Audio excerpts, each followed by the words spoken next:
Hey Hamster, we got another product sponsorship. Bomb, I told you I never accept any sponsorships unless it's a product I can actually get behind and use myself. And all I ever do is sit here and play games and drink water. Crap, well, you got me there. The coldest water bottle is a fully insulated heavy-duty beast. You'd think people would invest in well-made, useful products that last, but for some reason they keep buying these jank plastic water bottles that leak, condensate, and melt ice like it was their job. I've been searching for a good one as well, primarily due to Kim breaking everything we buy, but sorry Kim, this one's mine. The coldest water bottle keeps your drink cold for literal days with this industrial insulation technology, which even prevents condensation from escaping, ranging from 12-ounce kids bottles to freaking gallon-sized ice baths. Grab one of these puppies and never buy another water bottle again with the affiliate link in the description and use the promo code HAMSTER for an extra 10% off your entire order. Coldest also hosts weekly giveaways, so be sure to sign up with the link below for a chance to win one of these puppies. At this rate, I'll be making ads for other souped up essentials like toilets. What a perfect segue into... Hello Internet, I'm HamsterBomb. And I'm Zach. And you guys are joining us for another episode of HITBOX. And this time we wanted to change things up a little bit as opposed to just doing Tears Forever. What's wrong with doing Tears Forever? I'm fine with that. And you know, really briefly, I just passed this idea by Zach before we started this. Another idea of another mini-series of these episodes I've wanted to do later where we go to maybe a random year in gaming history or just even go in order of certain years and just talk about our favorite games of that year and maybe by the end of it come up with what we think is the game of that year. Totally ignoring what the actual winner of maybe the game of the year is, and to be fair, we'll even go back to like the 80s if it really goes that far, and I would want to even start that far when we get to that point. Yeah, but, I'd be down for that. So anyway, yeah, stuff to think about for coming later. We have no shortage of ideas for episodes for this, and I definitely want to make more. One thing I probably should mention, I should have said this before, the episode where I'm answering your questions about Metroid stuff is coming, I promise. Rowan has been editing that one for a very long time. He's had a lot of stuff going on, so it will show up. Eventually, just give him time. He wants to make sure that he's doing it right, and of course we all want to make sure that it's done right and not shows up, too early and it's not ready. More stuff like that should be coming later. We obviously just need a lot more help with it. As of right now, I'm pretty much doing all of it, and that's defeating the entire purpose of the show. Right, that's a lot for one person to take on, to be honest with you. And yes, and also to be fair, it was a lot for the people who were giving me a hand with this show to do as well. And I totally fully appreciate what help I've gotten to get this done. The only reason we have the HITBOX show is because of my little baby girl that I need to take care of, and I can't do tons of content unless I get help on the tedious part that just takes me a while. Because little known fact, babies are just a smidgen more important than video games. Yes, they are. Though just earlier today, she and I were both playing. I was playing with my PS4 controller in hand, Witcher 3. I'm still playing Death March run. I just beat the Hearts of Stone expansion on Death March today. And I give her my old busted GameCube controller, and she's just hitting colorful buttons and playing with it. So anyway, topic at hand. We actually have a topic, I swear. We just had a lot of ground stuff to cover first that I had been forgetting to talk about, so I'm sorry about all that. Regular episodes, I'm doing my best to get these in, and also, I know I also got to get back into talking to Matt about more of these. It's been crazy. But anyway, this episode, it's actually because of the tier theme we came into figuring out, or I think at the very end of the Mario one, I said, Zach, before we do what I know what you want to do, which is make a tier list of Dragon Quest games that I totally cannot help you with. Like, I could probably name you only a few things about each Dragon Quest game, and like, nothing over 10 words per game. So that wouldn't be very helpful. What I thought might be better is, what if we just do a what makes a good episode again, and we'll do what makes a good RPG. We haven't gotten to do one of these in a long time. We did what makes a good Monster Hunter, which I feel like needed its own genre. I don't want to say genre, but if I'm going to do what makes a good blank, it should be like a genre. Yeah. Monster Hunter doesn't really fit a genre very well, so... Not very neatly, no. No, so it's such a unique thing, and each one is so different. You kind of want different things out of them, and that's how RPGs are, but even more so. Oh, yes. You can get so much out of RPGs, and there are some really good ones, and some that are really meh. And I think just because of that, I can contribute so much more to this conversation. However, I think you might be the bigger RPG guy. I think so, yeah. Yeah, I've been known to complain about turn-based RPGs on my channel, and a lot of people pick on me for that, but honestly, I play a lot of them still. That doesn't mean that I think, like, in this day and age, the turn-based mechanic, I think we can just do better. Like, think of new ways. The only reason I think that we had RPGs that were turn-based initially was just because of hardware limitations. And whenever I see hardware limitations that are being carried over into new games, that's when I don't like it as much. I want a reason, you know, a good reason to go back to something like that. Right. And there's a lot of RPGs have been around for so long. I mean, Oh my they're Lord, inspired by Dungeons and Dragons, if we really go back that far. So obviously, let's do like a little bit of ground rule before I kind of let you go crazy. What should we actually define as an RPG? Because we could go so far. And right before we started this, we were even saying something about Symphony of the Night. Yeah. And that is Metroidvania. We can do what makes a good Metroidvania, but honestly, just what makes a good RPG. Just because you attack things and level up, and you can have different equipment, which all happens in Symphony of the Night. Right. I don't want to call that an RPG. Well, it'll be the same with Call of Duty and ranked matches, you know? It's Right. Like you do well enough in a match, you get enough experience, and you go from, like, you know, private to corporal to sergeant, all that sort of stuff. Is every mobile game ever an RPG? Right. Yeah, no. Yeah, this could get out of control. So how would you define this, just to make a flat ground rule for... Let's see. I mean, aside from mechanics, I would say... it comes from Japan. That's the J. That's the JRPG. No, RPG and... Because really, what you can say about RPGs really goes for, like, a whole gambit of different games. I usually define it as in terms of, like, growth over time and a lot of it is statistical based. And it's the point of the game. Right. Yeah, not like a means to an end. Like Symphony of the Night, if we're going to go back to that one. It's just a way to make sure that Alucard doesn't wander into somewhere very dangerous. It's more to, like, help guide the player. Exactly. Or Call of Duty or any mobile game. It's just to make sure that you feel like you're getting better. Whereas the RPG, that is the main focus. Exactly, yeah. So it's a number. It's all about the numbers for me personally. It's all about the statistics, and also, you know, it doesn't happen a lot in RPGs, but, like, choices in terms of, like, quests and stories. It's that freedom of expression through the game world and the game story itself. Yes, and I don't want to get ahead of myself. I think that might be my favorite part of RPGs, of just so much story interest. And letting, because I feel like as a role-playing game, I want to feel like I have a real say in the characters and the world outside of just numbers. Right. And that is more of a modern RPG thing, and by modern I mean, like, let's say at least past Super Nintendo. Or even some Super Nintendo and on. But, I mean, you got some older ones, of course, that just, they couldn't do that kind of thing. No. And I'm not going to say that they're bad RPGs just because their hardware didn't let them be. Right, so exactly. That's not fair.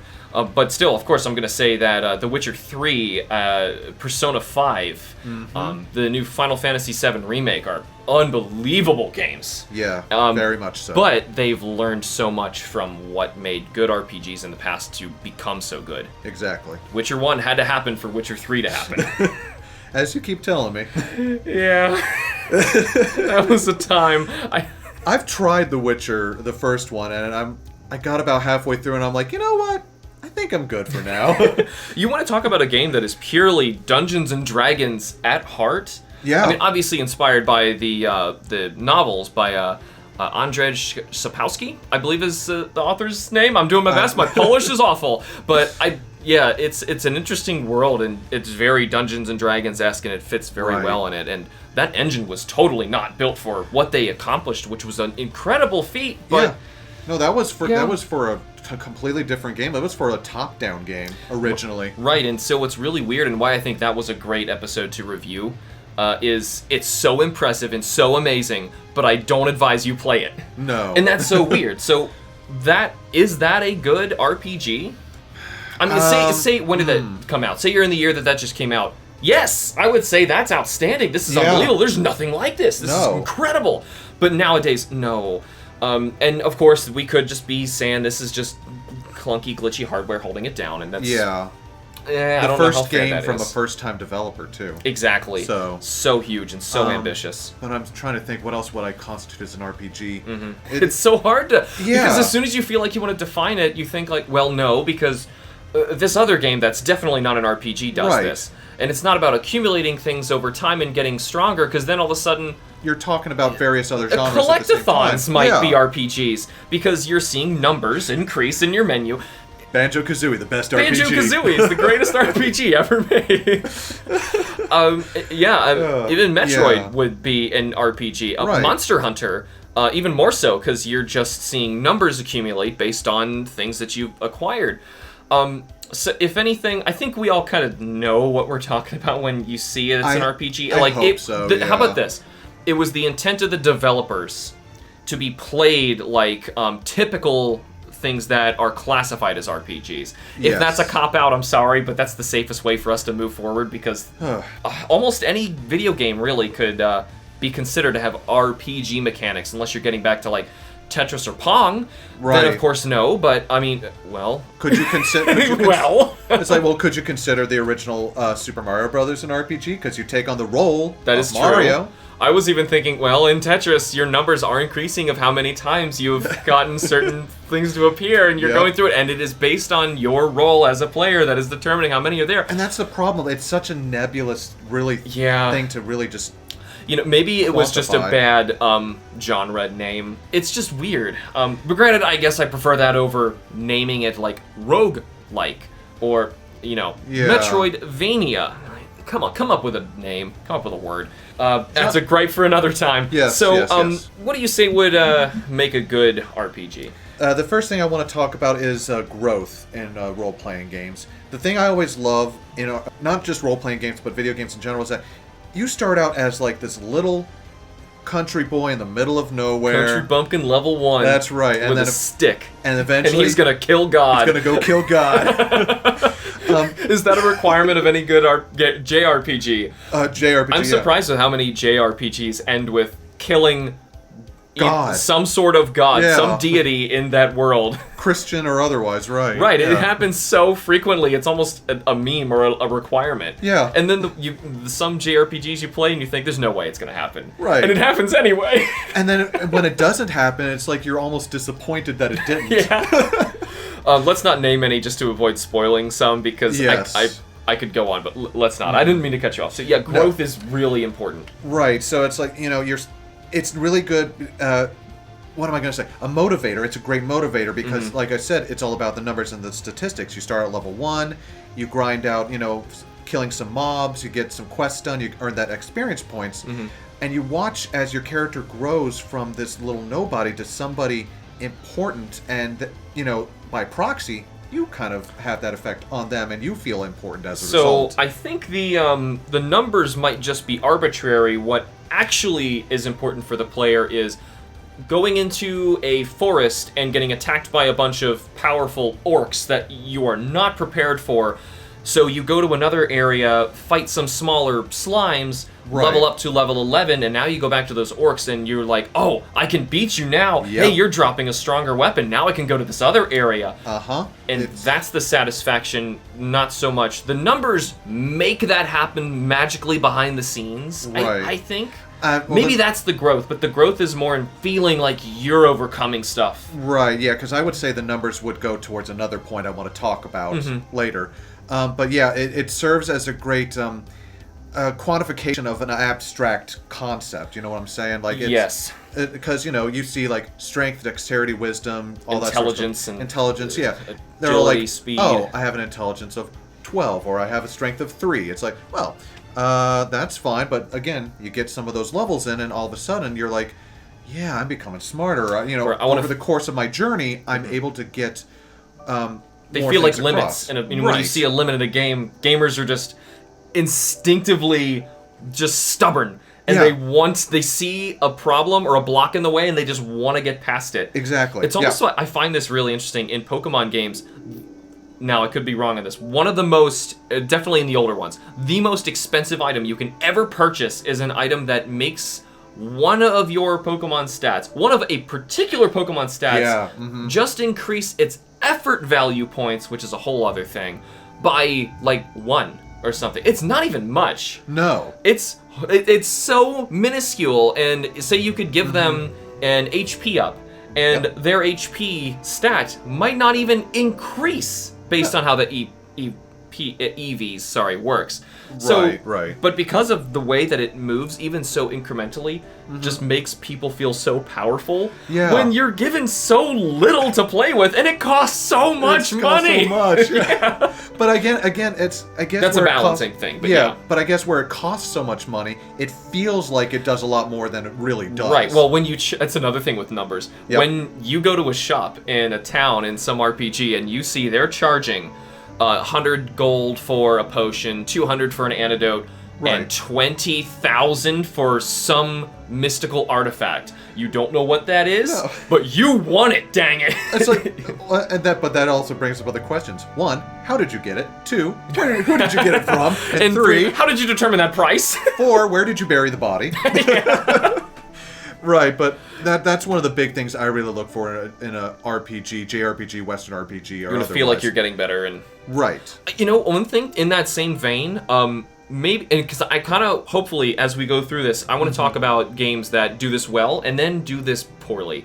Because when I say a game is doing growth poorly, I feel like I had to grind either too much to keep going and it just became more of that was the game, or story flavor-wise, it didn't really make sense that now I'm suddenly able to defeat this overwhelming threat with the exact same equipment I had before, and now I'm slaughtering them versus getting annihilated previously just because I did some grinding or I helped some town get developed. Yeah, that's a lot of like early RPGs that really did not quite understand that. Like, for, you know, again, going back to Dragon Quest, my favorite series of all time, basically. If you couldn't figure that out yet.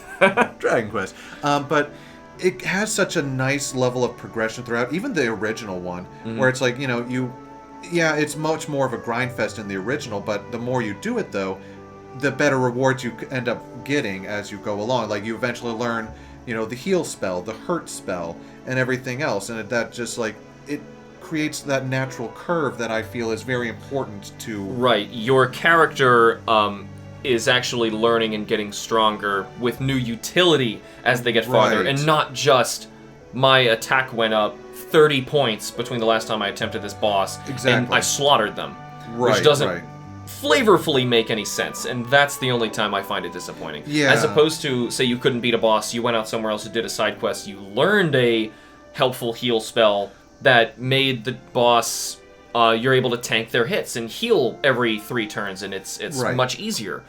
That, I agree, that's a much better way to do it. Exactly, yeah. Yeah, and that's something, like I said, a lot of earlier RPGs had a lot of issues trying to work through. Yeah, there's a lot of games that I think do growth really well. I'm trying to think of one that actually doesn't do it that well at all. It's I've got one in mind.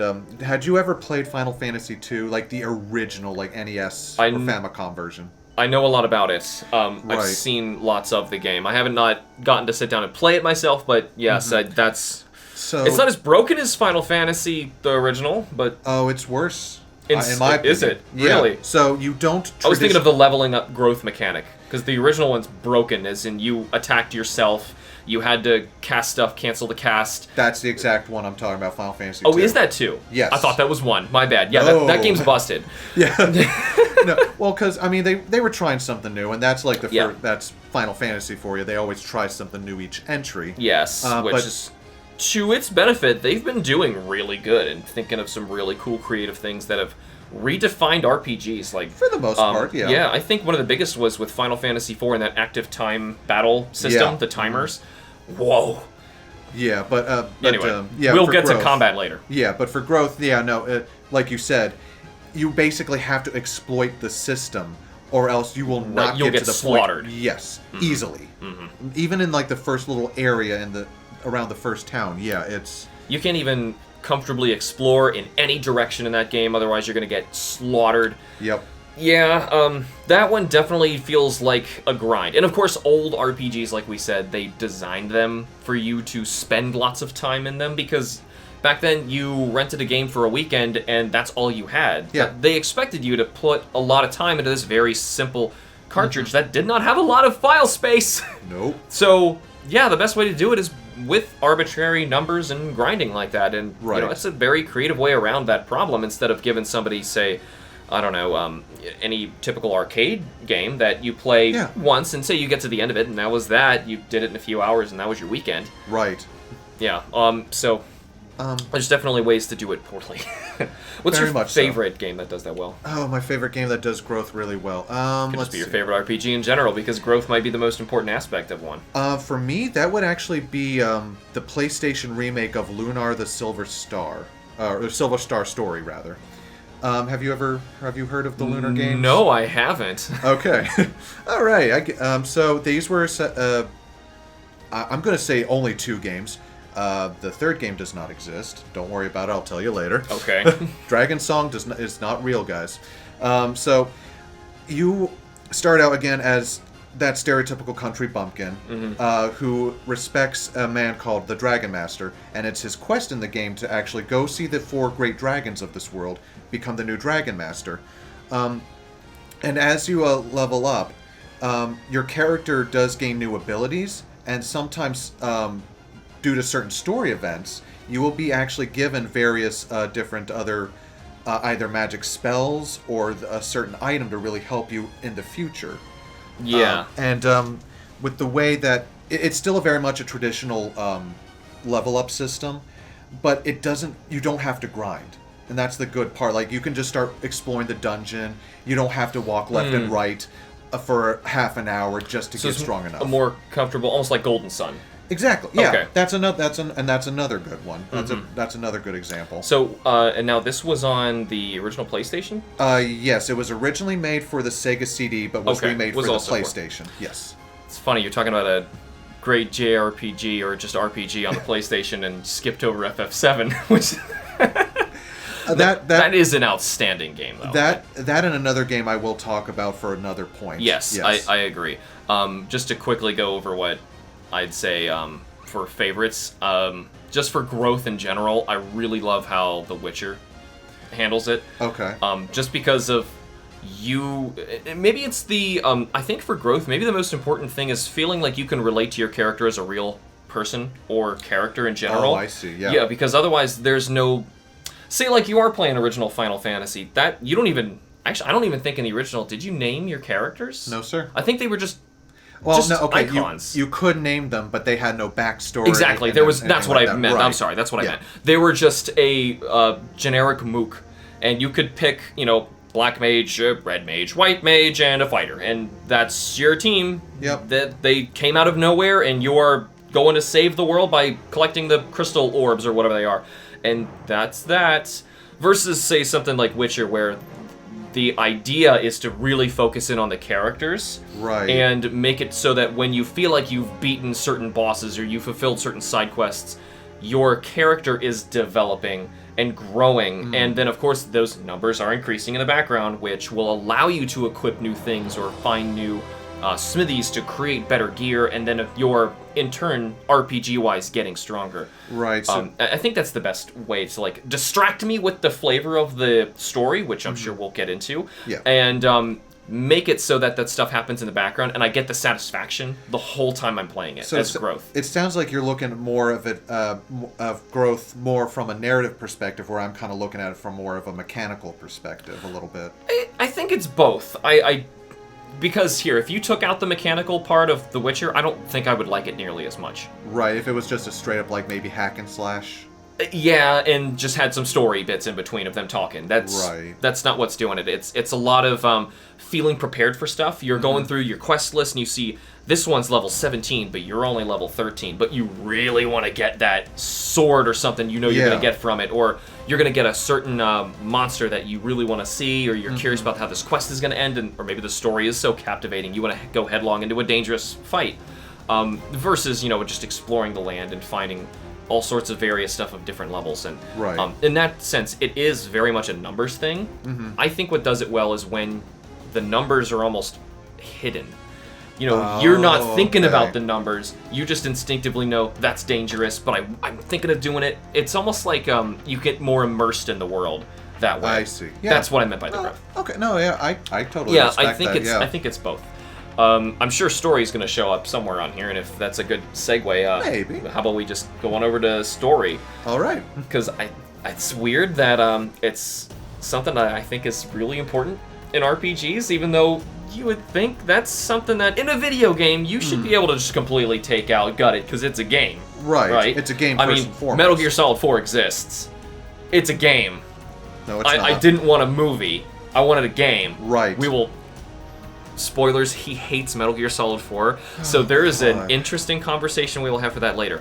But for like the back to RPGs, Yes. it's almost like so many of them start very small, story-wise. You start as like maybe just some country bumpkin, like we said, and you end up getting bigger and stronger, like a knight, and you save the kingdom and do some large thing. In which case, story-wise, Legend of Zelda Twilight Princess is the perfect story of an RPG! It is the hero's journey. Exactly, but story-wise, that story's not super exciting. If anything, it completely... One thing it bothers me about that, it completely forgets about the Ilya storyline. After you save her from the Hidden Village, she gets her memory back, and that's the end of that. It drove me nuts, because I was invested with the characters. Once again, like Witcher, like, I wanted to have, like, this big story. Now... That's not an RPG, even though you technically collect heart pieces and you get stronger that way. There's a big debate whether a lot of Zelda games do count as role-playing games or not. I'm of the opinion that no. The closest the series has ever gotten for me was Zelda 2 and Breath of the Wild. I would say Zelda 2 is an action platform with RPG mechanics. And that's as close as I'm going to give you. Right. But I agree. But story-wise, Twilight Princess is one that I look at and I'm like, it's like the verbatim hero's journey story. Right. But of course, it's, as to contrast it, it's really not an RPG. No. But is that something that you hold? How highly do you hold story? I don't hold story all that highly, to be honest, in a lot of JRPGs because, you know, the way I look at it, it's that it doesn't matter what kind of story you tell as long as it's told well. It makes sense. It doesn't have to be original. Right. Well, I mean, the whole nature of the JRPG story is like we were just joking about. You gotta kill God. You start as a country bumpkin kills God. That's the story. I actually hold the characters in a higher regard in that. Yeah. If we're looking at story. Yeah. You know, I have a great example of that, and I think it's an excuse for us to talk about Chrono Trigger. Hey! Oh my God, Chrono Trigger is so freaking good. It is really good. I really want an excuse to make a playing with myself on that, but of course it would just be me gushing about why Chrono Trigger is so great. Yeah. I think Chrono Trigger is so great because it is almost purely characters. It is, yes. And it's almost nothing about the main baddie, which is basically kind of, you know, going to endgame, destroy an overwhelming threat that's going to destroy all of the planet. The planet. I think it was really just the continent. It could have been the planet. I don't know. I think it was the planet. Yeah. Yes, it was so powerful. Lavos. Yes. Right. And that was really, since you have time travel. It's not much of a spoiler. You get time travel right away in that game. That's why it's so crazy. Within the first hour. Yeah, it's a time travel RPG, which we do not have enough of. I'm not the biggest fan of time travel, but I think that game. Well, the really way that it functioned, yeah, because you could go to any where and any when you wanted, and it was the way you had to think about solving that game was so interesting and engaging to play, just for its growth. But the story was just like, wow, Frog is such an interesting character, and you go and you do side quests for any character in that, and you start learning about them, and you care more about them. They have interactions with each other. My favorite, based on who you have in your party selected, they all say different things to each other. Yes, they do. It doesn't matter. I think this is what you're getting at. It doesn't matter that the story itself of what they're saying, it may not be the most engaging thing ever. No. It's not making me like sit on the edge of my seat so excited. I gotta know the next thing. Like I just can't put the book down kind of thing. It's more of like really seeing what happens when I have Marl and Robo, sorry, and Frog or Magus or any characters just weirdly combining in your party, going to do certain things, and they all say different things to each other. Yeah. I can't imagine how you even make a game like that back then, much less, now it just takes a tremendous amount of time, and we know that, but oh my God, it's crazy. No, and it's like, and some of the stories that the characters go through, like, you get invested, and their growth, who they are. Robo's story is one of my favorites in that game. Yeah, it's a very tragic story. I will not spoil anything of Chrono Trigger. We highly recommend you play it yourself. Yes. Yeah, outstanding game. But just in terms of like what happens to the characters, I think I agree. Maybe what happens to characters in general is more important than the end game. Yeah, because there's an author. Quick aside, talking about characters. There's an author who I adore, Brandon Sanderson. For those who are into the fantasy genre, he is the guy who created the Mistborn series and the Way of Kings, the first in the Stormlight Archives. Phenomenal author, really does magic very well. I'd suggest you pick up some of his books if you wanted. But he talks about how really everything in the story needs to facilitate not like the world itself. Like the world is almost arbitrary in some instances, but it's about the characters. If the characters are not interesting rather, and they are not well fleshed out, then it's going to be a lesser story. You know, to really just kind of mangle what that guy is saying. And you know what? I think a great example of that, not to go back to it again, I don't want to bring up games multiple times in this, because there's so many RPGs we don't need to, but if I went back to The Witcher 3, I think what makes that game's story so good is it's not even so much what happens, because even when I went to write my script for my Playing With Myself episode for Witcher 3, I thought, it's really not that spectacular in the end. No. I mean, you're basically like, okay, you gotta go hunt down and find this person, and the story is all the things that happen on your way there. All the things that hung you up. You couldn't quite do this, or you were too late to do this, and you had to help this other person, and now you got stuck or arrested, and you meet this character, and you gotta do this for them to help you go to this other place, and it's all about the interactions, and not about your end game. No, and again, I mean, I just love the fact that, it's like, sure, you have these simple frame stories or these simple frameworks. A structure to let you explore and have those things happen. It's what you do within that framework, I think, is more important. So it's like, again, going off, Country Bumpkin going off killing God with his level 1 stick of puniness. But, it's the fact it's like, oh no, I need to know how Daisy the cow is doing. And what about Grandma who's having trouble with her cookie recipe? Stuff like that. And it's funny, because I was going to not to diverge this again, but to go to what makes the bad story in an RPG. I'm actually struggling to think of this, but the only things that come up in my head are characters that irritated me in an RPG and not the story. And that's what sticks with you. Exactly. Yes. I don't think of no one's going to say Final Fantasy VII story was bad, but they're going to tell you Yuffie is annoying. Oh, yeah. And they're not going to tell you, that, any game that they played that, it could, actually, Final Fantasy VII might be the great example, because it's like, this is a great game, and there could be certain characters that you just don't like. Right. The way that they're written, there's all sorts of characters in some games that might just be a complete snag. I remember I was playing Persona 3 FES with Matt, and I think his name was Junpei. Drove me insane. Now, a lot of people like this character. He just drove me crazy. I couldn't stand him. And if he's basically companion to MC, that's almost a deal breaker if you've got a really irritating character and you got to ride with them this whole time. Exactly. I didn't get that far in that game, to be fair, but that was why, aside from other technical issues we ran into, but still. No, I agree. I'm trying to think of one where the characters really weren't that good, at least for me. I have an example. I didn't get to do this too much, but I'm going to say Legend of Dragoon has a really great, fun gameplay mechanic and looks really cool. Yeah. But the story's just meh. And none of the characters, to me, were, memorable in any way. It was just kind of there. Yeah. Lukewarm. And in an RPG, even, like I said, like we were saying, the story, the end game doesn't really need to matter. Right. I don't care what the heck we're doing in Legend of Dragoon. As long as those characters are super cool and interesting, and I'm engaged with them, and I really relate to them, then I'm all in. But I honestly couldn't tell you any of their names. I could, but then again, this was one of the first RPGs I'd ever played. Okay, well, maybe it was a bad example. No, I totally understand. Compared to other things. Yeah, that's what I'm... Yeah, it's very tropey, and they really don't flesh out the characters as much as they probably should have. Yeah, and the things that happen to the characters happen to them because of the game mechanics, and they wanted to move things along to make you stronger. It's or take driven. Characters away from you, give them back. Yeah, that's all it was. Yeah. which is fine, you know. But we're talking about what makes like a good or even a great. What would make that would have brought that from good to great? I think would have been story department. Yeah, probably I the think most so. lacking of that game because the rest of it's great. The music's great. The graphics are great. Yeah. The combat's great. And then the story. It's there. Yeah, it's there. So, what other things would you say are really important? Let's see here. I would say the next one I'm really big into would be the combat in an RPG. Yeah, so maybe that Legend of Dragoon was a good good transition. segue, 'cause yeah. Wow.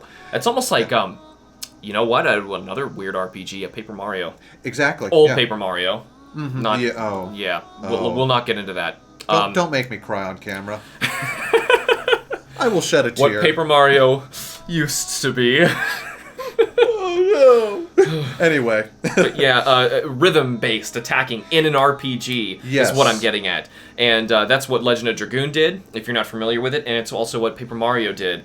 I also played, let me see, Mario and Luigi Partners in Time. I didn't get to Yes. play the other Mario and Luigi's, but those also were very rhythm-based. Very much And so, yeah. Yeah, it's fun and interesting, and that alone, combat-wise, kept me engaged in that game when your story is Bowser kidnapped Princess Peach. Go get her. Go get her, right? And if you're playing in an RPG, how can you expect me to be invested in that? But Right. Super Mario RPG existed. Yes, you it know, did. so, and wow, Square Enix did a tremendous job with that. Makes you wonder. It's like, man, I want them to team up again and do a new one. Yeah. It's not gonna happen. All the Geno fans out there for sure would love for that to happen. Yeah. Where's the Mallow love? Does anybody love Mallow? I love Mallow. Is it all, we all love. I love that. I love that little Mallow cloud boy. Appreciation Day. Yeah. We had a year of Luigi. Let's have a day for Mallow. So what would you say is like the best stuff in combat? It's anything that's that takes the traditional trappings of combat. You know, like if we're sticking with like JRPGs at the moment, something that takes the turn-based format and either just completely rebuilds something new or takes what's there and is more. I'm not gonna say. No, yeah, additive. I think it would probably be the better term. Making Something- it unique somehow. Right, like you were mentioned earlier, from Final Fantasy IV to Final Fantasy IX, the active time battle. Yes. Where you're still taking turns, but depending on your character's speed or agility stat, depending on how fast they could go and how many turns they could get per, random amount of time. All of a sudden it went from a simple D&D session with rolling dice, seeing what happened, moving your figures around, to, oh my gosh, I need, he's coming up, he's charging this attack. I need to quickly use this. Oh no, you need to heal while you're doing that. You've got a moment. Right. Dude, it's almost, you changed the game with that one little thing, and it was brilliant. Other combat systems I really enjoyed, which very, very similar to the middle Final Fantasies, are the Grandia games. Did you ever play any of those? I did not. You're okay. I've played a tremendous amount of games, and you're. Now I know you've played a lot of RPGs over me, so making me look bad. No, look at my video game resume. I think I have it linked on my about page. I have played a lot of games. Dang it! Shameless plug. Shameless plug. No, so the battle system in something like Grandia is very similar, where it's again everybody, including the monsters, are on a specific timeline, and depending and everyone kind of goes in different orders depending on their speed stat. I've played a couple RPGs like that. That's really cool because you can like plan ahead and figure out, okay, so if I give you haste, you'll get 2 turns. Exactly. And that might be all the difference to healing or reviving this person, and now we can attack. And it's active as well. Exactly. And the nice thing and the cool thing is, a wrinkle to that active time battle is that your distance between you and your enemies are also taken into account. So say you're just within range of a monster who's about to attack. He is in his action phase. There is a specific move in Grandia called a critical that you can strike. If they're in the middle of their action phase and you perform a critical on them, it stops their attack. You stop it dead, and it sends them further back down that timeline. That's a kind of mechanic that is like a learned skill-based thing, and kind of keeps you playing for that satisfaction of like really wanting to do it and feeling bad when you mess up because you know you could do it, and exactly, that's really cool. Yeah, and so it gets even better when magic is involved, because you have to determine, do I want to cast this spell now, or do I want to wait for a couple enemies' turn to pass before I cast the specific spell? Otherwise, they might end up defeated by one of your opponent, by one of your players, and then it's like, oh well, then I've got to change up my tactics, or the boss has not performed his screen nuke, so I don't want to pull this heal spell yet, just in case. Yeah, and you know, that's reminding me of another game series that I think did a really cool reinventing the wheel RPG. Okay. And you have played this, as if you've not played any of these RPGs, is Xenoblade Chronicles. Yes. Now, Xenosaga did a really cool rendition of trying to rethink how this functioned in each of its iterations, I think best in 3. But Xenoblade Chronicles in particular, now you've got, for one, like you've got the rechargeable arts, which is basically many active time battle gauges, but your proximity to the monsters actually matter. Yes. But I think the biggest thing that they did that nobody really thinks about, and I don't even think I got to talk about it in my review because that review was already so freaking big, I didn't want to make it longer, was the party gauge. Yes. Now, it might have been called something else, I don't exactly remember, but basically there's like a gauge of up to 3 charges that will fill up, and once it's full, you can expend all of it and do a very powerful chain attack. Right. But if you do that, you don't have any charges and you have to build them back up. And if you're fighting like a really powerful boss that is killing some of your characters every once in a while, you can't revive them because it costs one of these to revive a character. There's no items to do that. So all of a sudden it's you want to save that unless you're feeling confident or if you think you can finish them off, and then if you don't, now it's desperation time. And that stupid little gauge is such a game changer. Yeah, it turns that simple act of like, you know, just instead of just spamming chain attacks, rather, it's that balancing act. Like, oh gosh, he just took down, you know, Rhine. It's no longer Rhine time. What do I do? or your healer, Charla, goes down. Exactly, yes. Now you're really in trouble. And you want to make sure that you can revive people, because theoretically, you say you're a speedrunner, of course you use chain attack, and you blast through the bosses by attacking them, dodging them perfectly, building up the chain meter, and doing it again. Right. But if you're having trouble with it, or if you're not leveled up to that, if you're not leveled up enough to just annihilate them, then you're gonna have to figure out, like, I can't expend all 3. Right. I'm gonna have to keep it up there and maybe do 3/4 of the fight with a max party gauge and just sitting on it. Yep. Because you're terrified, because they'll knock somebody down, and you can recharge back up to the 3rd if you really need it. But it's the way you have to rethink something simple like that. Yes. And also, it kind of nerfs Phoenix downing someone perpetually. Right. You know? I don't think there's even revive items in Xenoblade Chronicles. I don't think there are. No. It's as soon as someone is KO'd, they are out until the battle has ended. Right. And another weird thing about that, there's also no potions. So say you're out of battle, your characters just heal. Yep. And even if you took a tremendous amount of fall damage, it even encourages you. I really love this for exploration. You can jump way off some cliff to try and get to somewhere you're not supposed to be. Yep. Take a ton of fall damage, but since you lived, you just heal your way back up as long as you're not in combat. Correct, yeah. And I think that's a really smart way to fix it, because it cuts down on menu time. It cuts down on menu time, and it also cuts down on, just item management. Because you don't have to worry about, okay, I need to get this much gold, I need to buy these many potions, this many ethers. No, you don't have to deal with that. Yeah, and quality of life things do help with the gameplay. We're gonna get back to that. I feel like we're kind of going in circles, but for like, say Pokemon, there was a big change. I think this was in Gen 5, when all of a sudden, and this took them 5 generations, if you wanted to put on a repel, and you walk through the grass and get to the next town because your Pokemon are almost defeated, right? Yes. Or for whatever reason, you want to get through a cave. And you just want to have no encounters. You put the repel on, the repel wears off. You have to open your bag, go back in the menu, add another repel. Gen 5, it wears off. Would you like to use another? Really? Pops right up. And you say, yes. And you just keep that bad boy on. Why did it take so long to do like a simple... Game Freak, I can get onto them, but that's another thing. But still, quality of life things are such a huge game changer. Right. And it'll now all of a sudden cut down on that menu time, and you're more encouraged to use your items. It's less time in the menu and more time actually playing the game. Exactly, and that's all we really want. We just want to play the game more. Exactly. But combat, to take this a step further, because I think this is a big thing, for a series, I want to see evolution. Yeah. I don't want to see you statically doing the same thing over and over again. And if I could say one thing I think does this poorly, or some elements poorly, I think Xenoblade 2 is a bit of a step down from the original. I've not played it yet, so I'll...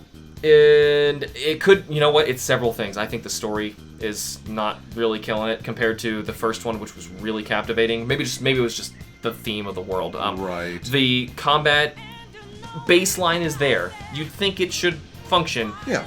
The gacha system and the grinding, trying to get new blades, no. That should not have been in there. That should...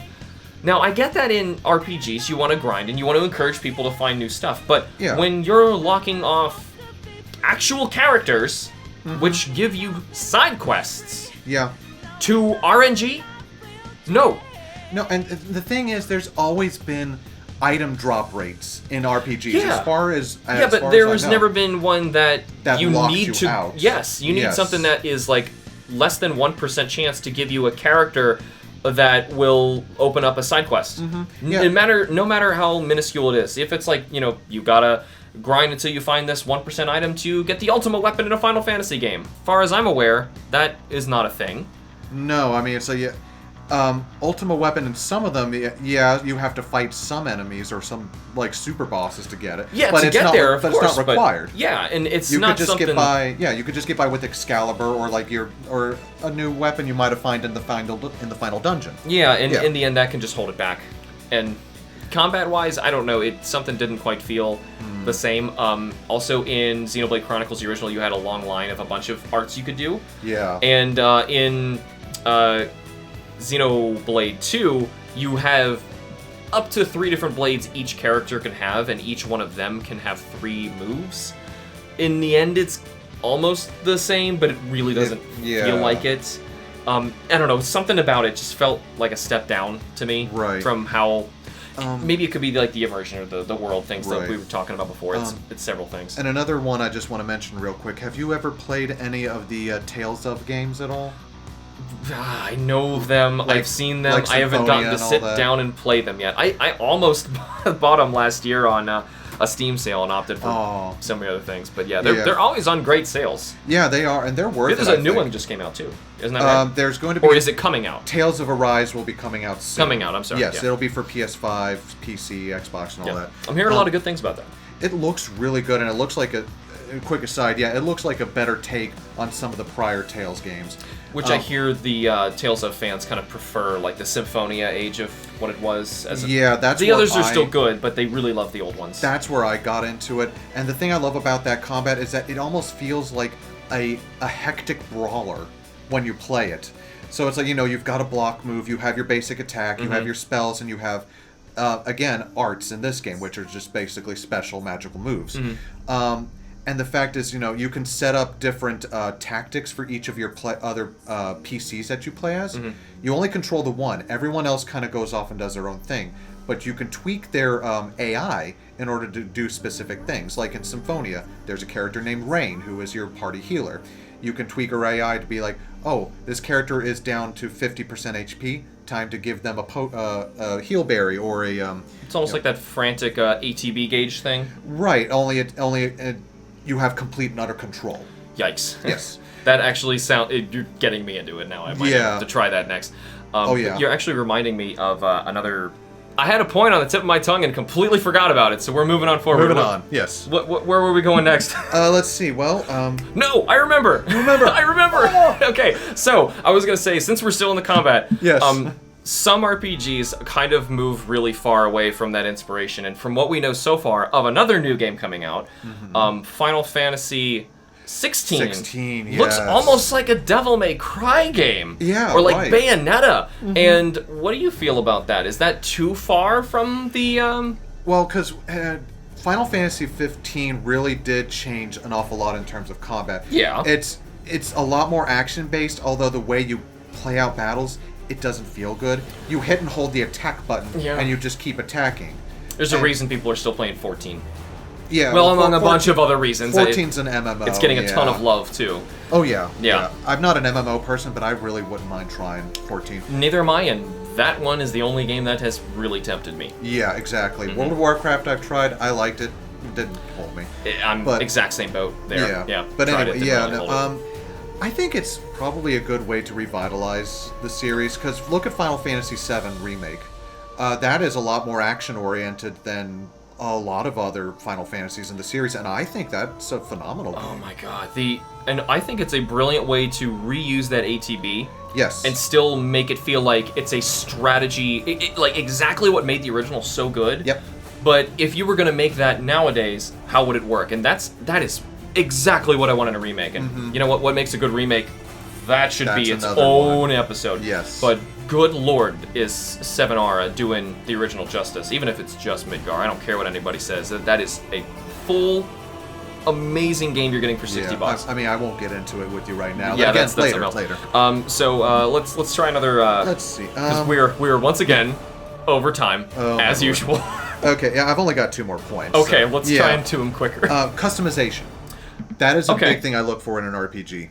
And I think, again, this is where the numbers comes in, and this is where also the combat comes in, and even in places, story also kind of meshes in with the customization. It's that ability... you know what? Very short tangent. Even the graphics. And to its detriment sometimes, when you customize a character, sometimes it will stand out and ruin your cutscenes because they'll look really stupid. The only time I really remember this throughout the entire game bothering me was actually Xenoblade Chronicles. I did not bring this up, but you pretty much every time you got to a new area, you had to buy new armor for everybody, equip them. Yeah, everybody matched and everything looked the same, but everything looked so weird and nothing was like cohesive through the whole game. It felt strange, and that kind of pulled me out of it. That visual identity was lost. Right. Yeah. But yeah, customization and how you want your characters to play. Right. I don't want to steal this, but as opposed to doing Xenoblades, I have to buy the new thing, which lets me technically customize it and do it better, which I don't think is customizing at its best. Customizing, I think, at its best is 7R, where you have a new weapon for Cloud, and you have points you can level it up, but it's not like your old ones are obsolete. They have a different style, and they are getting stronger with you. You have a different tactic. You want a more defensive weapon. You switch for the Buster Sword. You want one for more magic. You have different ones for attack speed. You have completely different options, and they're all viable. Right, exactly. I think that's the best way to do it. Yeah, because I was going to say, like, the two examples I can think of off the top of my head in terms of, like, really great customization for me, the Diablo series. Yeah, have you ever played any of those? I have not. Oh, God. Okay, I'm just talking to myself, I see. Yeah. It's okay, it's alright. Dragon Quest episode's coming, I know.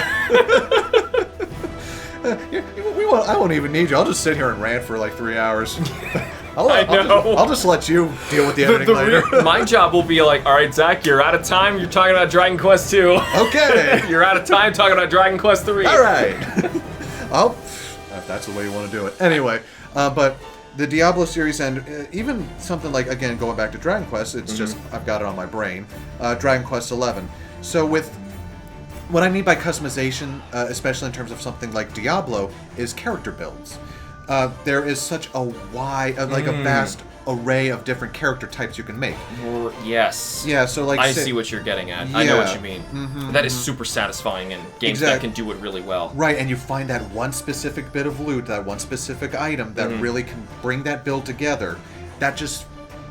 I just feel a level of satisfaction that's just hard to get out of a lot of other different game types. It's almost like the satisfaction that a lot of Pokemon or Persona players can get when they have this, they just either crafted this persona they really wanted, or you were breeding for this particular Pokemon to have this one move because you have this plan for it later, and it's like you put in tons of work for this thing that really isn't much in terms of gameplay. Kind of like what we said before with like you paying, I think it's 9,800 Pokédollars in order to increase your stat by maybe 1 point. Not yen. Yeah, totally not yen. Yeah. Or Persona, that could even be even grindier than Pokemon of trying to get a particular move inherited down onto one certain one in order to make them much stronger than they could be.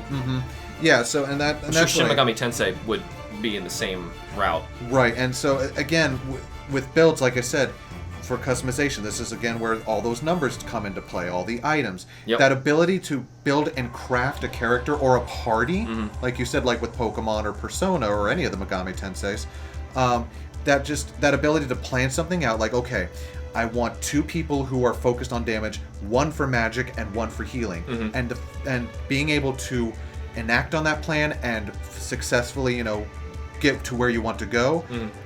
That is one thing I really look for. And with Dragon Quest XI, to go to that, you have different skill trees you can go towards. I think it's one of the few in the series that actually allows for customizable skill trees in the series. We didn't even talk about skill trees. That is a big thing just in general that Oh yeah, oh my gosh, yeah. They don't need them. I mean, No. it's not like FF6 has a skill tree. Does it? No. I'm still very early in that game. I'm playing it, I promise you. I know. He lent it to me. Game Boy Advance version. I'm getting there, I promise. But I believe you. Take your time. But yeah, skill trees, like, honestly, that, among other things, like, kept me going through The Witcher 1. Yep. Because it still makes you feel like you're getting stronger. Yes. And even if it's not like you see a number going up, sometimes that's not enough. Like I see, instead of being level 18, I'm level 21. I don't actually feel stronger. But if I pull up my skill tree list, and before it was like mostly grayed out, but now there's like 6 other things I was just able to purchase on there. And now I've got a plan, because this gives me an attack up if it's nighttime, or I can now heal 20% more to other allies. Now you feel like you have plans, and you're the one who gets to do it. And exactly. even though incrementally, number-wise, again, it's not really making that big of a difference, and sometimes it is. It needs to just be marginal enough to make you feel satisfied that you're doing it. Right, exactly. Yeah, no, again, it's that whole, you make the plan, you execute the plan successful. It just gives that, like I said, that level of satisfaction that's hard to find other places. But like, again, back to Dragon Quest XI real quick. Yep, sorry. No, you're fine. For skill trees. Yeah. For Sylvando, who is the... totally not a made-up word, I know it. It's okay. No. I didn't play that one either. So he's a character you get later on in the game, where he is a circus performer and he's a jack of all trades. So his skill tree represents that. Is this the super flamboyant one? Yes. He is my favorite character in that whole game. I do know who we're talking about. The one who always calls the main character darling. Yes. Yes. Of course he does. I love him. He's so good. Anyway, so his skill tree represents the fact that he's a jack of all trades. You can specialize his weapon that he uses. He can be good with whips, knives, or swords. And he's also a really great support character. So say you want to build him out and you want him to be a big part of your party.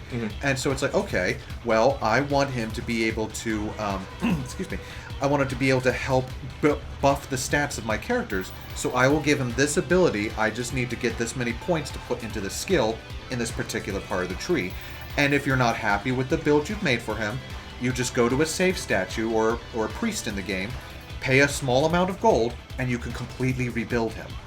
And that goes for anyone and everyone else in that game. You can do that in The Witcher 3 as well. Really? Which is awesome. Good. Because when I started playing it and I got really deep and basically beat the main campaign and was playing the DLCs, I realized, oh man, I kind of messed up my investments and I started kind of buying stuff I didn't need to, because there's only so many level points that you can get on that, and it's not possible to max the thing. You're trying to sculpt a build. Right. And in the beginning, you're experimenting with stuff, and you kind of realize what you're going for. Now, of course, I'm playing in Death March, and I know exactly what I'm going for, and I know to save some for certain levels, or to just go all in on attack, which is what I did. Right. My Geralt has like 120% increase on his attack just from like mutagen increases, and then there's all the buffs I have on attack at the top of that, which are all attack. So it's like, because I know I'm gonna get murdered. Right. But still, it's being able to plan ahead and like take everything back out if you didn't want to, invest it in certain directions, and now you can write it down, have a plan, and go for it. And if there's like a specific monster you're having trouble with, or if there's a specific quest you're having trouble with, you can just respec, and you can probably do better in that regard, I would imagine. That's a really powerful ability. Right. Because I think it comes at a pretty great expense in The Witcher, from what I remember. You had to buy or hunt down a certain item in order to do it. Right. But yeah, that's the big thing I'm talking about when I mean customization. Just and to bring it up, we didn't really talk about parties, which since I was just talking about The Witcher, clearly you don't need a party to be a great RPG. No. However, if it's character based, I think it kind of helps, unless the characters like The Witcher or who you meet along the journey, or who's interacting with you. But I mean, those characters in the party, I think, going back to Chrono Trigger, it's done really well there, because now you're thinking, okay, well, maybe my problem for this fight wasn't what I was bringing and what level I'm at. Maybe Right. it was who I was bringing, and maybe I need a good double or triple tech Yes. to beat this boss, where the tech attacks are where you have certain characters who are in your party or during that fight cooperating together, spending both of their MP. I think they cost MP, or was there some other... It was MP, yeah. I think it was MP. Everyone had to use a specific amount of MP. So they had to basically both characters spend their turn and MP Yes. to cooperate together and attack something. Say like a Chrono, frog jumps up in the air and like spears an enemy, and like Chrono casts thunder, and like the sword gets electrocuted or something. Yes. Cooperative stuff like that, and that is what really can help out in that game based on party interaction and customizing how that works when you really didn't give the player much more to go with, but it feels like it's so much more. It's that different set of options that make the Yes, difference. just Right. giving more customizable options to combat. Yes. Which is really cool. Yep. Now you had one more thing? Now, for me, this is probably a bit more superficial, and this might be along the lines of We got story. to the last thing, so. Yeah, the music. But I think it's important. Yeah, no, I personally think it's really important because it sets the mood and the atmosphere. Sometimes where it's like if dialogue or story isn't grabbing you, or like like I said, dialogue is just poorly written, you're like, that made no sense whatsoever. I better be bopping my head the whole time. Yeah, exactly. Yeah, like you just step out from the town into the world, and you're met with the beautiful theme. Yes. And it's just, for me, that just really puts me in the mood. Like, I want to actually be invested in this world. I want to be a part of this for as long as I can, because I don't want to stop listening to some of this music. And you know what? To diverge that slightly to another thing that we didn't talk about. Okay. And usually it's one of the first things I think of, personally, when I'm thinking of an RPG, is how long is it? Because that can make or break an RPG, I think. Some of them, it might turn me off completely, say if it's really short. Like, I'm going to say 3 hours or under short. It's like, ooh. Yeah, but... Or if it's 100 plus, and no, it's a different kind of, like, do I have time for that? Yeah, that's a commitment, yeah. Exactly. And now, of course, I've definitely played ones that I've put far more than 100 hours into. Same, yeah. But at the same time, I want to at least feel more comfortable going into it. Like, okay, speedrunners beat this in 5 hours, and people taking their time play this in about 40 some. Exactly. Then I'm like, okay, that sounds kind of comfortable, and like that's a good range. Yeah, no, and that's something I've been finding an awful roadblock is that time investment. I want some shorter. Yeah, I want some shorter JRPGs. Again, like Chrono Trigger. That's not very long. You can make it long. Yeah, you can. Yeah. But I did absolutely everything in that, so I made that game long. Yeah. No, but just seeing games being announced and they're saying, yes, we have made this huge world. It's like it's almost like that's the focus, you know? Yeah, it's more about the size and the content rather than the quality and just the enjoyability, I'd say. Right, and you know what's really map size is a totally different thing, but a lot of people were bringing up map sizes when they were comparing their games, weirdly, to The Witcher. Yep. And I never thought that was fair, because say they're like, oh, well, Breath of the Wild's map is X times bigger than Velen from The Witcher. And I'm like, well, I don't care, because Velen in The Witcher is so jam-packed with content. Right. Everywhere. You are stumbling across stuff for hundreds of hours. Versus Breath of the Wild, yes, it's big, but if you crammed it down properly to what it, let's be honest, should have been, then it's about the same. If not, it might even be less. I think it might have less content. Yeah, and that's a problem I have with the Elder Scrolls games. Yeah. Because, I mean, outside of, like, Morrowind, which is still, I think, a really good game, because it's not that big. You're exploring an island in a larger part of the continent, whereas something like Oblivion and Skyrim, you're exploring the entire country there.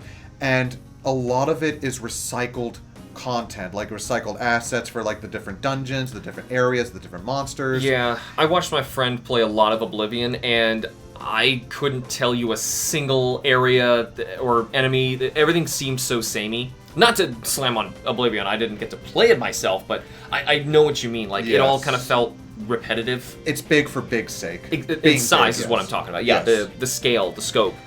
as opposed to, you know, running in a completely different environment. I want to feel like I'm always discovering new things around each corner and talking to new characters, and I think that is really important. And to tie that together, the music, time, and scope. That's why I wanted to talk about these. I see. Okay. I think they all together mean one thing. Because if your RPG, say if your map's not very big, right, your music can just be okay. And just kind of like, you know, just do some little background thing. Yeah. I don't need to be listening to it for 100 hours.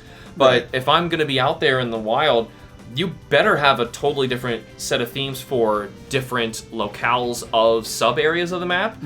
Day and night time, maybe even weather.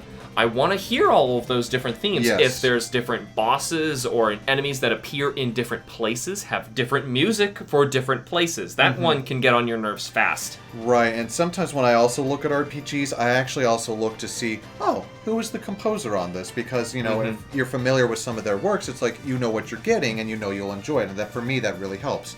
Outside of, like, Nobuo Uematsu. I knew he was going to come up. Outside of him, there's two other people who I really look for. The main one being Matoi Sakuraba, who is the guy who did all the music for a lot of the Tales games, the Golden Sun series, and a few others I can't think of offhand. But his is a very kind of in-your-face, almost prog rock. Yeah. There's a lot of guitars. There's a lot of like keyboard and everything, and violins and orchestra and everything, and it's that weird mesh that just for me just works so well and lets me know it's like, yeah, this is the kind of game for me. Yeah. Another one who I always loved, and I don't know if he does game music anymore, is Noriyuki Iwadare.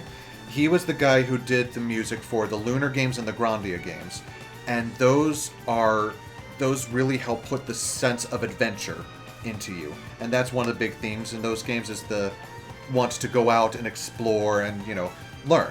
And it's like they are, gosh, I don't know how to describe it. I'm not a music guy. The impact of the music needs to reflect the scope and ambition of the game. Right. If you want me to feel like I'm in some big, expansive, beautiful world, I want to hear an orchestra. I want a choir. Yeah. Yes. I want a choir backing me every step of the way. Singing Latin for the final boss fight.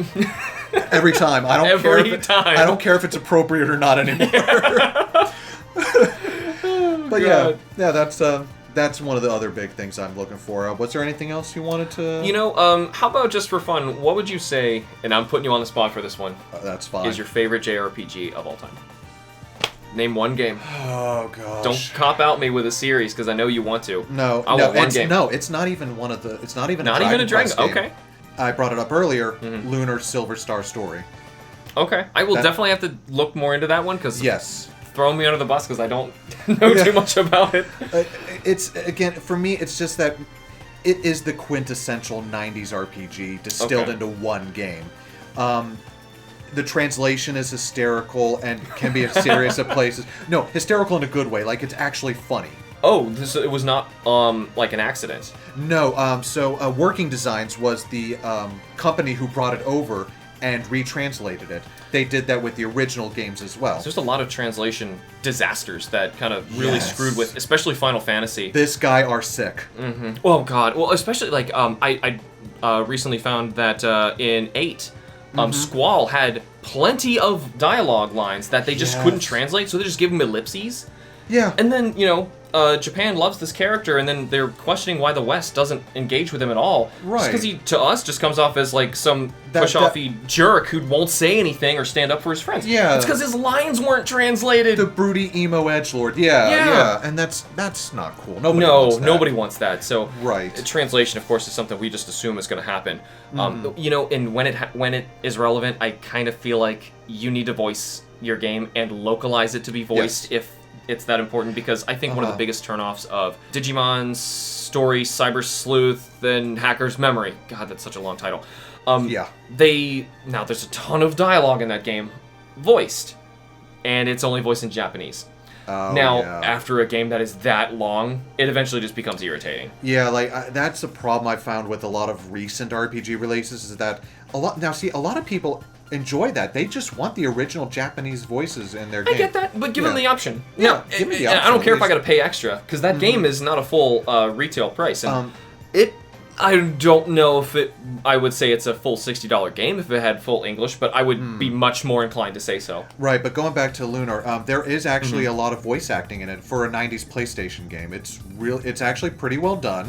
It's typical 90s cheese in a lot of places, but I don't care. I love old 90s voicing, like Yes. Metal Gear Solid and Star Fox 64. Yes. Even if it's campy cheese, I just love that. The music is great, and the story for me is what did it. It's not so much an adventure story, it's a love story. And that's something that the Lunar series does a really good job, or the 2 games, I should say. That is another staple in JRPGs that seems to happen, where a protagonist falls in love with didn't know you were a princess, but you're a princess character. That trope happens a lot. Oh my like gosh, The Last Story.